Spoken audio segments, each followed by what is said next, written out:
മലയാള സിനിമയിലെ പ്രധാനപ്പെട്ട കോസ്റ്റ്യൂം ഡിസൈനർമാരിൽ ഒരാളാണ് സുജിത് സുധാകരൻ. മോഹൻലാൽ നായകനായ ഒപ്പം എന്ന ചിത്രത്തിലൂടെ മലയാള സിനിമയിലേക്ക് എത്തിയ സുജിത് ലൂസിഫർ, ഇട്ടിമാണി, മരക്കാർ, അറബിക്കടലിൻ്റെ സിംഹം, ബ്രോഡാഡി, മലൈക്കോട്ടെ വാലിബാൻ തുടങ്ങി നിരവധി സിനിമകൾക്ക് കോസ്റ്റ്യൂം ചെയ്തു കഴിഞ്ഞു. ഡിസൈൻ ചെയ്യുന്ന കോസ്റ്റ്യൂം ചിലപ്പോൾ ചില കാരണങ്ങൾ കൊണ്ട് താരങ്ങൾ നിരസിച്ചേക്കാമെന്നും അതൊക്കെ സ്വാഭാവികമാണെന്നും പറയുകയാണ് സൂരജ്. ലൂസിഫർ സിനിമയുടെ സമയത്ത് താൻ ചെയ്ത കോസ്റ്റ്യൂം കണ്ട് നടൻ വിവേക് ഒബ്രോയ് വയലന്റ് ആയെന്നും കോസ്റ്റ്യൂമിന്റെ സൈസ് കൂടിപ്പോയതായിരുന്നു പ്രശ്നമെന്നും സൂരജ് പറയുന്നു. അളവെടുത്ത സമയത്തുണ്ടായിരുന്ന വണ്ണമായിരുന്നില്ല ഷൂട്ടിനെത്തിയപ്പോൾ അദ്ദേഹത്തിന് ഉണ്ടായിരുന്നതെന്നും അതുകൊണ്ടാണ് അത്തരത്തിൽ സംഭവിച്ചതെന്നും സൂരജ് പറയുന്നു. സൈന സൗത്ത് പ്ലസിന് നൽകിയ അഭിമുഖത്തിൽ സംസാരിക്കുകയായിരുന്നു അദ്ദേഹം. നടന്മാരുമായി ചില പ്രശ്നങ്ങളൊക്കെ ഉണ്ടാവും.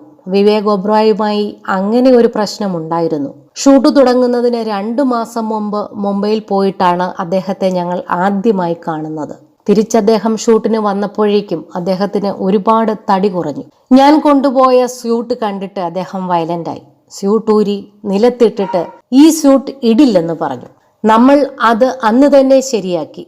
അതേ സ്യൂട്ടിൽ തന്നെയാണ് ലൂസിഫറിൽ പുള്ളിയെ നമ്മൾ കണ്ടത്. ഇത്തരത്തിൽ ചലഞ്ച് ഉറപ്പായും ഉണ്ടാകും. എല്ലാത്തിലും നമ്മുടെ കുറ്റമായിരിക്കില്ല. ഷൂട്ടിന് ഇവിടെ എത്തിയപ്പോഴേക്കും അദ്ദേഹത്തിൻ്റെ വണ്ണം കുറഞ്ഞതാണ്. അത് അവർ സമ്മതിക്കുമോ? എൻ്റെ വെയിറ്റ് കുറഞ്ഞതുകൊണ്ടാണ് കുഴപ്പമില്ല എന്ന് പറയുമോ? അത് സമ്മതിക്കില്ല.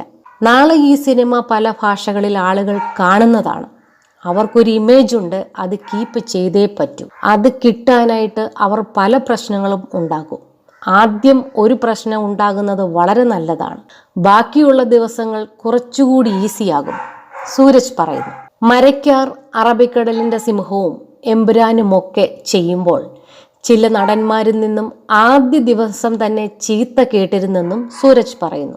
ആദ്യ ദിവസം തന്നെ എനിക്ക് ചീത്ത കേട്ട സമയമുണ്ട്. എമ്പുരാൻ വർക്ക് ചെയ്യാൻ പോയപ്പോൾ അവിടെ ഒരുപാട് ഇംഗ്ലീഷ് ആക്ടേഴ്സ് ഉണ്ട്.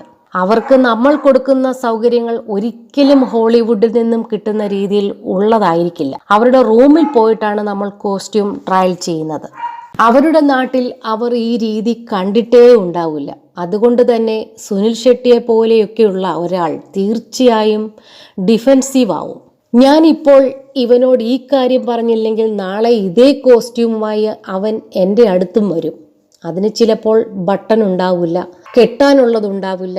അതുകൊണ്ട് തന്നെ ആറ്റിറ്റ്യൂഡ് കാണിച്ചില്ലെങ്കിൽ അതൊക്കെ ടേക്കൺ ഫോർ ഗ്രാൻഡഡ് ആകുമെന്ന ചിന്ത അവരിൽ വരും.